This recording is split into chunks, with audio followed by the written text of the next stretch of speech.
राहुल शर्मा 10 साल का inspector transfer होकर आया था उस छोटे से जिले में।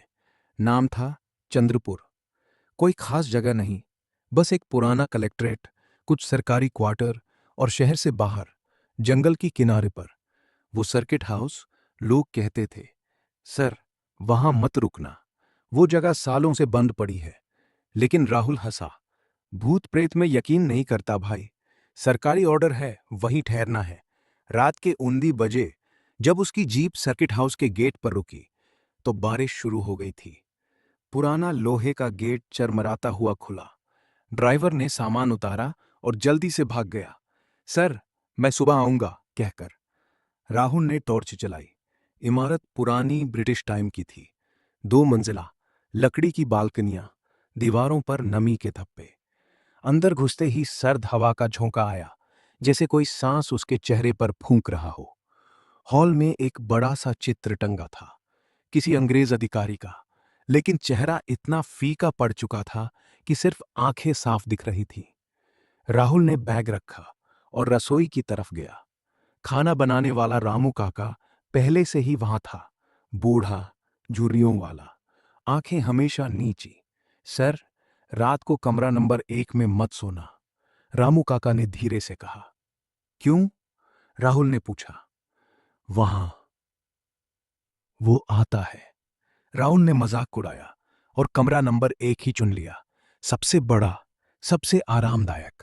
बिस्तर पर लेटते ही उसे लगा जैसे कोई उसके सिरहाने खड़ा है। उसने आंखें बंद की। रात के 40:55। बारिश तेज हो गई। अचानक बिजली चली गई। अंधेरा इतना घना कि हाथ को हाथ नहीं सूझता।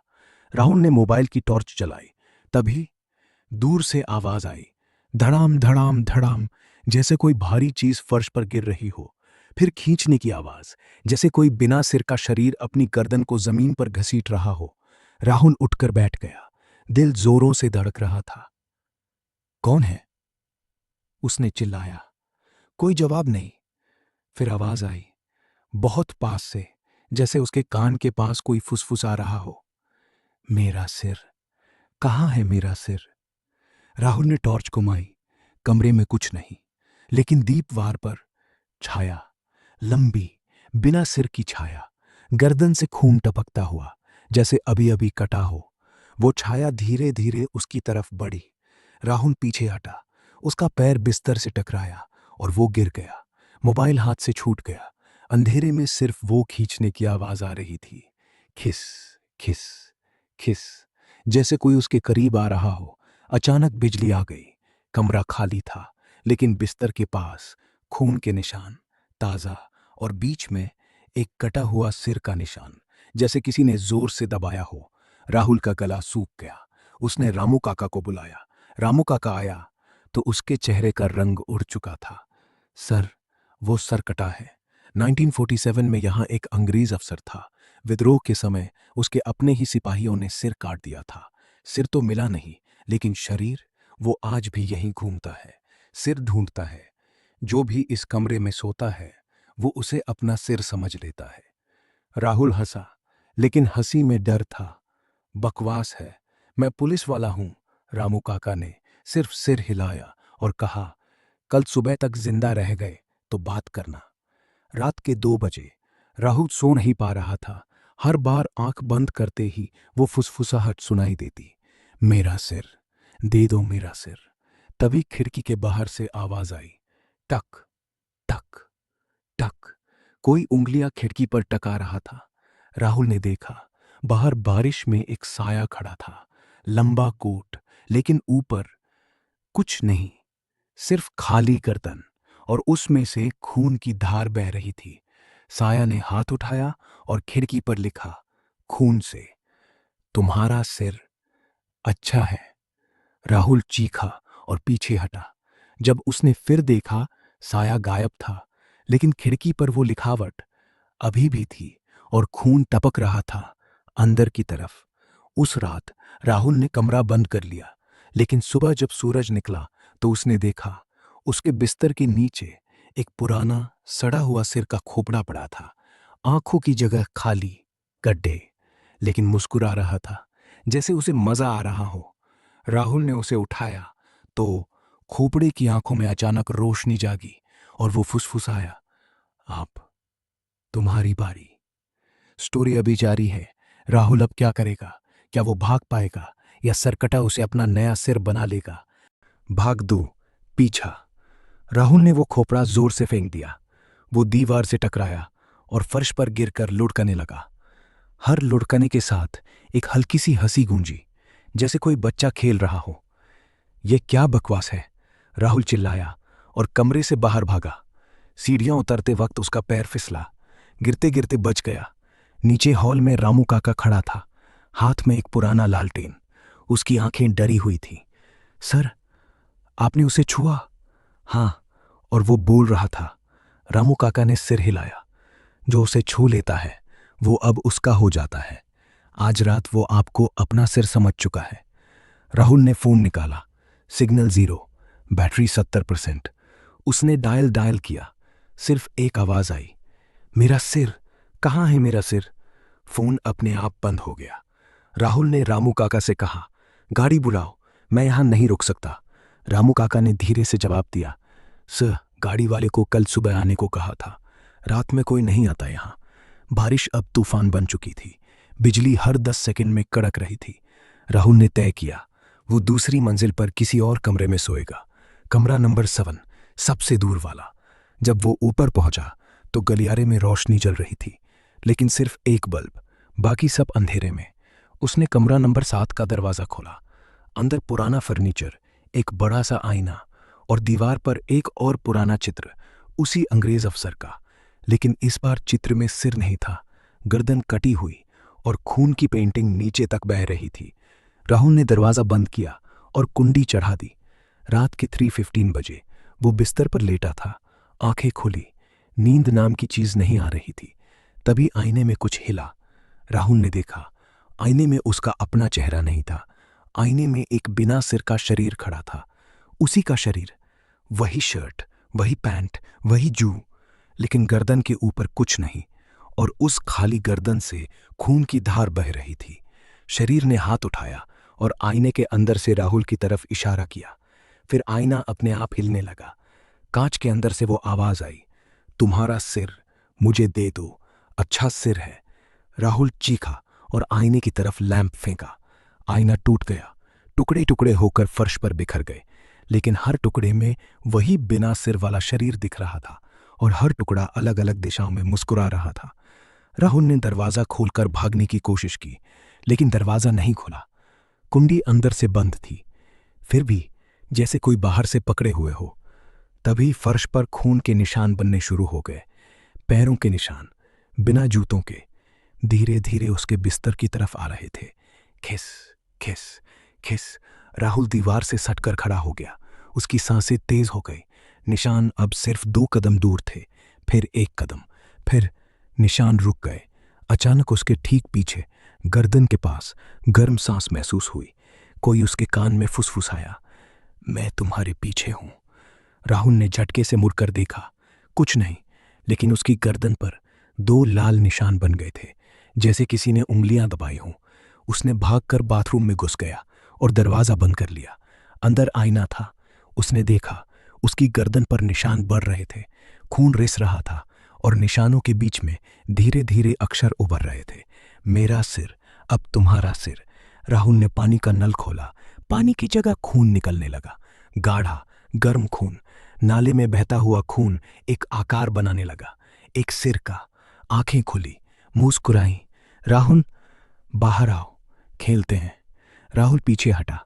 बाथरूम की दीवार पर भी खून से लिखा था, तुम भाग नहीं सकते, मैं हर आईने में हूं, हर छाया में हूं, हर अंधेरे में हूं। तभी बिजली चली गई। पूरा सर्किट हाउस अंधेरे में डूब गया। अंधेरे में सिर्फ एक चीज दिख रही थी, एक लाल लाल रोशनी जो धीरे धीरे उसके करीब आ रही थी, जैसे कोई कटा हुआ सिर हवा में तैरता हुआ, आंखों में आग लिए। राहुल चीखा, लेकिन उसकी आवाज गले में ही अटक गई। सिर अब सिर्फ 1 फुट दूर था। उसकी ठंडी सड़ी हुई सांस राहुल के चेहरे पर पड़ रही थी और वो धीरे से बोला, अब तुम्हारी गर्दन बहुत अच्छी लग रही है। भाग दो खत्म। अब राहुल कहाँ जाएगा? क्या वो बच पाएगा या सरकटा रात खत्म होने से पहले उसका सिर ले लेगा। सरकटे का सर्किट हाउस, भाग 3। मेहमान। राहुल बाथरूम की दीवार से सटकर खड़ा था। खून का वो तैरता हुआ सिर अब सिर्फ आधा फुट दूर था। उसकी ठंडी सांस राहुल के चेहरे पर पड़ रही थी। ठीक उसी पल बाहर से जोर की दस्तक हुई। राहुल, राहुल, दरवाजा खोलो। ये प्रिया की आवाज थी। राहुल ने किसी तरह बाथरूम का दरवाजा खोला और सीढ़ियां उतरकर नीचे भागा। हॉल में प्रिया खड़ी थी। उसके पीछे अमित और सुमित, तीनों के कपड़े बारिश से भीगे हुए थे। प्रिया ने राहुल को देखते ही गले लगा लिया। क्या हुआ? तुम्हारा फोन क्यों बंद है? हम चिंता हो गए तो सीधे आ गए। राहुल कांप रहा था। उसने जल्दी जल्दी सब कुछ बता दिया। खोपड़ा, छाया, खून से लिखे शब्द, आईने में बिना सिर वाला शरीर। अमित हंसा। यार, तुम पुलिस वाले हो और भूतों की कहानी सुना रहे हो। चलो, हम सब मिलकर देखते हैं। सुमित ने भी सिर हिलाया। हाँ, रात भर रहते हैं, सुबह 7 में वापस चलेंगे। प्रिया ने राहुल का हाथ पकड़ा। मैं तुम्हारे साथ हूं, डरो मत। रामू काका ने उन्हें देखा तो उसके चेहरे का रंग उड़ गया। बाबू लोग, मत रुको यहां। सरकटा अब अकेला नहीं रहेगा। जितने लोग आएंगे उतने सिर ढूंढेगा। लेकिन चारों ने नहीं माना। उन्होंने फैसला किया कि सब लोग हॉल में ही बैठेंगे। रामू काका ने 4 लालटेन जला दी। बारिश अभी भी तेज थी। रात के 12 बजे। चारों बातें कर रहे थे। प्रिया राहुल के कंधे पर सिर रखे बैठी थी। अचानक अमित ने कहा, यार, वो क्या है? सबने ऊपर देखा। सीढ़ियों के ऊपर अंधेरे गलियारे में एक साया खड़ा था। लंबा कोट, लेकिन गर्दन के ऊपर कुछ नहीं। खून टपक रहा था। साया धीरे धीरे सीढ़ियां उतरने लगा। धड़ाम, धड़ाम, धड़ाम। हर कदम के साथ फर्श पर खून के निशान पड़ रहे थे। प्रिया चीखी। सुमित ने अपनी टॉर्च उठाई और साया की तरफ फेंकी। टॉर्च दीवार से टकराई और बुझ गई। साया गायब हो गया। लेकिन अब हॉल में चारों तरफ फुसफुसाहट शुरू हो गई। मेरा सिर दे दो। अच्छा सिर, बहुत अच्छा सिर। प्रिया का सिर नरम लग रहा है। अमित का सिर मोटा है। चारों एक दूसरे से सटकर बैठ गए। प्रिया कांप रही थी। राहुल, यह क्या हो रहा है? तभी हॉल का बड़ा चित्र, वो अंग्रेज अफसर वाला, अपने आप हिलने लगा। चित्र में सिर पहले से ही गायब था, लेकिन अब चित्र के अंदर से खून बहने लगा। खून नीचे फर्श पर गिरा और धीरे धीरे 4 अलग अलग आकार बनाने लगा। 4 सिरों के आकार। राहुल ने चिल्लाकर कहा, सब बाहर चलो। वे दरवाजे की तरफ दौड़े, लेकिन मुख्य दरवाजा बंद हो चुका था।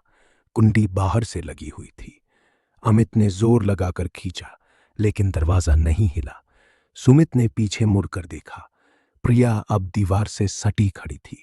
उसके पीछे दीवार पर उसकी अपनी छाया थी, लेकिन छाया के सिर की जगह खाली थी। छाया ने हाथ उठाया और प्रिया की गर्दन पर रख दिया। प्रिया की आंखें फैल गई। वो चीखना चाहती थी, लेकिन आवाज नहीं निकली। उसकी गर्दन पर खून के 2 निशान बन गए। राहुल ने प्रिया को खींच लिया। प्रिया, प्रिया, बोलो कुछ। प्रिया ने धीरे से कहा, राहुल, मुझे लगा कोई मेरे कान में बोला, तुम्हारा सिर मुझे पसंद है। अमित और सुमित अब डर गए थे। अमित ने कहा, यार, ऊपर कमरों में चलते हैं, शायद वहां से कोई खिड़की खुली हो। चारों ऊपर गए। कमरा नंबर 1 में घुसे। वही कमरा जहां राहुल पहले सोया था। बिस्तर पर अब चारों तरफ खून के हाथों के निशान थे, जैसे कोई 4 लोगों को पकड़ने की कोशिश कर रहा हो। वे कमरे में घुसकर दरवाजा बंद करने ही वाले थे कि बाहर गलियारे से आवाज आई। खिस, खिस, खिस। कोई चीज फर्श पर घिसट रही थी। सुमित ने दरवाजा थोड़ा खोला और बाहर झांका। गलियारे में 4 सिर तैर रहे थे। एक सिर राहुल जैसा, एक सिर प्रिया जैसा, एक सिर अमित जैसे, एक सिर सुमित जैसे। चारों सिर हवा में धीरे धीरे घूम रहे थे। उनकी आंखें खुली थीं और मुस्कुरा रही थीं। सिरों ने एक साथ फुसफुसाया, हमारे सिर वापस दो या फिर तुम्हारे सिर ले लेंगे। सुमित ने दरवाजा जोर से बंद कर दिया, लेकिन बंद करते ही कमरे के अंदर का आईना टूट गया। टूटे हुए टुकड़ों में हर टुकड़े से एक एक सिर झांक रहा था। प्रिया रोने लगी। अमित दीवार से सट गया। राहुल ने सबको एक जगह इकट्ठा किया। तभी बिजली चली गई। अंधेरे में सिर्फ 4 लाल लाल रोशनियां दिख रही थीं। 4 तैरते हुए सिर। वे अब कमरे के अंदर थे। दोस्तों की रात। कमरे में अंधेरा छा गया था। 4 तैरते हुए सिर अब और करीब आ चुके थे। उनकी लाल आंखें चमक रही थी। प्रिया राहुल से चिपकी हुई रो रही थी। अमित और सुमित दीवार से सटे खड़े थे। उनके चेहरे सफेद पड़ चुके थे। अचानक अमित की गर्दन पर एक जोर की ठंडी हवा पड़ी। वो चीखा, यार, कुछ मेरी गर्दन पकड़ रहा है। सबने देखा, अमित की गर्दन पर खून के निशान बन रहे थे, जैसे कोई अदृश्य हाथ उसे दबा रहा हो। अमित ने हाथ उठाकर अपनी गर्दन पकड़ ली, लेकिन हाथ हवा में से गुजर गए। मुझे मदद करो, अमित की आवाज दबने लगी। उसके ठीक पीछे हवा में उसका अपना सिर तैर रहा था। वो सिर मुस्कुराते हुए अमित के कान में फुसफुसाया, अब तेरा सिर मेरा हो जाएगा। अमित की आंखें बाहर निकल आई। उसका शरीर हवा में उठने लगा। उसके पैर जमीन से ऊपर हो गए। गर्दन से खून की धार बहने लगी। प्रिया चीख पड़ी। राहुल ने अमित को पकड़ने की कोशिश की, लेकिन अमित का शरीर तेजी से घूमने लगा। क्रैक! एक जोर की आवाज हुई। अमित की गर्दन टूट गई। उसका सिर शरीर से अलग होकर हवा में उछल गया। अब 2 सिर हवा में तैर रहे थे। अमित का असली सिर और सरकटे का नकली सिर। दोनों एक दूसरे को देखकर हंस रहे थे। अमित का शरीर बिना सिर के फर्श पर गिर पड़ा। खून चारों तरफ फैल गया। सुमित ने देखा तो उसका दिमाग काम करना बंद कर दिया। वो चीखता हुआ दरवाजे की तरफ भागा। मैं नहीं मरना चाहता, मैं बाहर जाना चाहता हूं। लेकिन दरवाजा अभी भी बंद था। सुमित ने जोर जोर से पीटना शुरू कर दिया। तभी उसके पीछे से खिसकने की आवाज आई। खिस खिस खिस। सुमित ने मुड़कर देखा। उसके अपने सिर जैसा एक सिर हवा में तैर रहे था। सिर ने मुंह खोला और बोला, सुमित, तेरा सिर मुझे बहुत पसंद है, मोटा और मजबूत। सुमित ने हाथों से अपना सिर पकड़ लिया। नहीं नहीं, दूर रहो। लेकिन सिर तेजी से उसके पास आया। सुमित की गर्दन पर ठंडी उंगलियां महसूस हुई। वो जोर से चीखा। उसका शरीर हवा में उठा। गर्दन से खून छूटने लगा। क्रैक क्रैक 2 बार की आवाज हुई। सुमित का सिर भी शरीर से अलग हो गया। अब 4 सिर हवा में तैर रहे थे। अमित का, सुमित का और 2 और जो सरकटे के थे। चारों सिर एक साथ हंस रहे थे। उनकी हंसी पूरे कमरे में गूंज रही थी। प्रिया और राहुल अब सिर्फ 2 रह गए थे। अमित और सुमित के बिना सिर वाले शरीर फर्श पर पड़े थे। खून का दरिया बह रहा था। प्रिया रोते हुए राहुल से लिपट गई। राहुल, अब क्या होगा? हम भी मर जाएंगे। राहुल ने प्रिया को कसकर पकड़ा।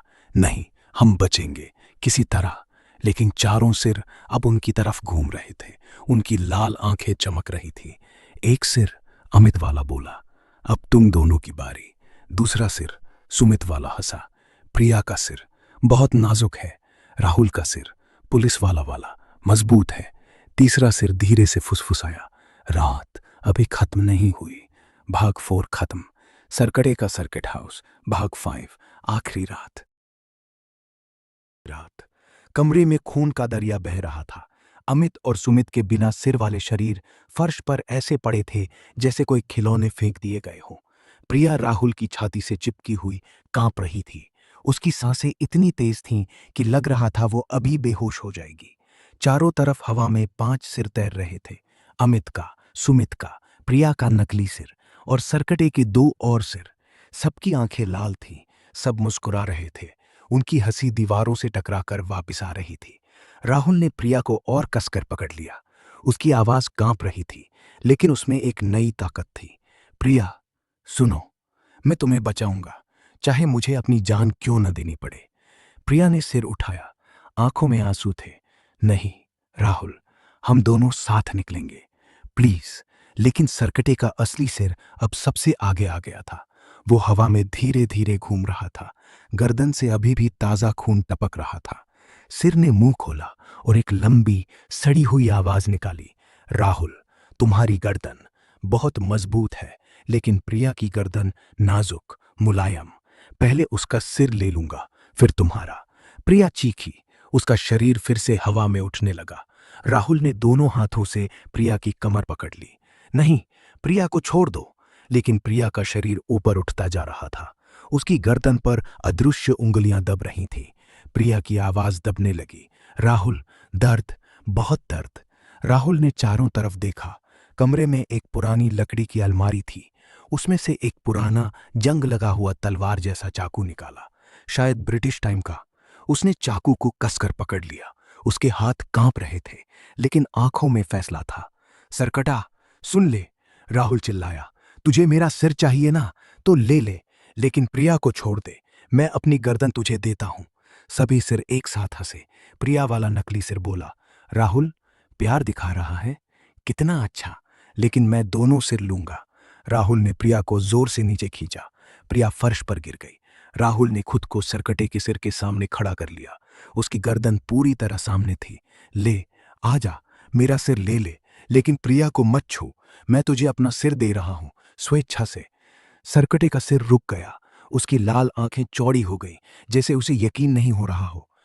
स्वेच्छा से? कोई कभी नहीं देता।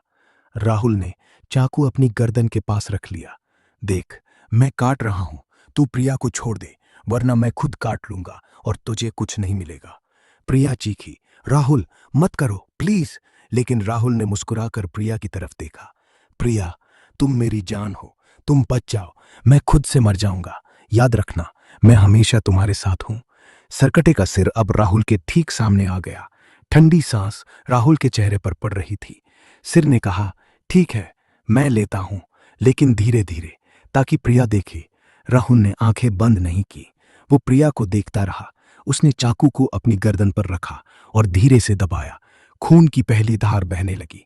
दर्द इतना तेज था कि राहुल की आंखों से आंसू निकल आए, लेकिन वो चीखा नहीं, बस धीरे से बोला, प्रिया, भाग जा, मुख्य दरवाजा अब खुल जाएगा। मैंने अपनी जान देकर तुझे बचा लिया। प्रिया रोती हुई खड़ी हो गई। उसके पैर कांप रहे थे। राहुल, नहीं, मैं तुम्हें छोड़कर नहीं जा सकती। लेकिन राहुल का शरीर अब हवा में उठने लगा। उसकी गर्दन से खून की फूंखार निकल रही थी। सरकटे का सिर खुशी से चमक रहा था। वो राहुल की गर्दन के पास चिपक गया। राहुल ने आखिरी बार प्रिया की तरफ हाथ बढ़ाया। प्रिया, दौड़ो अब। प्रिया ने दरवाजे की तरफ भागना शुरू किया। पीछे से राहुल की आवाज आई, मैं तुमसे प्यार करता हूं, हमेशा। क्रैक, क्रैक, क्रैक, 3 भयानक आवाजें हुई। राहुल का सिर शरीर से अलग हो गया, लेकिन इस बार राहुल ने अपनी जान स्वेच्छा से दी थी। जैसे ही राहुल का सिर सरकटे के सिर के साथ जुड़ा, पूरा सर्किट हाउस हिलने लगा। दीवारें कांपने लगी। खिड़कियां अपने आप खुल गईं। मुख्य दरवाजा चरमराता हुआ खुल गया। सरकटे के सभी सिर एक साथ चीखे, नहीं, ये स्वेच्छा से, मैंने कभी नहीं लिया, ये ताकत। प्रिया ने मुड़कर देखा। राहुल का बिना सिर वाला शरीर अभी भी खड़ा था। उसने हाथ उठाकर प्रिया की तरफ इशारा किया, जैसे कह रहा हो, जा, बच जा। फिर शरीर धीरे धीरे नीचे गिर गया। प्रिया रोती हुई बाहर भागी। बारिश में भीगती हुई वो सड़क की तरफ दौड़ी। पीछे से सर्किट हाउस की दीवारों से खून की चीखें निकल रही थीं। सरकटा अब राहुल के सिर के साथ और भी शक्तिशाली हो गया था, लेकिन प्रिया बच गई थी। प्रिया जब जंगल के किनारे पहुंची तो उसने पीछे मुड़कर देखा। सर्किट हाउस में एक आखिरी रोशनी जल रही थी। उस रोशनी में राहुल का चेहरा दिखाई दिया, मुस्कुराता हुआ, जैसे कह रहा हो, मैंने तुझे बचा लिया, अब तू जी। मेरे लिए। प्रिया घुटनों पर बैठ गई। बारिश उसके आंसुओं में मिल गई। वो चीखी, राहुल, तुम्हारी कुर्बानी कभी नहीं भूलूंगी। लेकिन अचानक जंगल से एक फुसफुसाहट आई, प्रिया, अब तुम्हारा सिर बहुत अच्छा है। ये भाग बहुत लंबा और पूरा कर दिया। राहुल ने अपनी जान देकर प्रिया को बचा लिया। प्रिया बाहर निकल गई, लेकिन सरकट्टा अभी भी है। अब प्रिया अकेली है,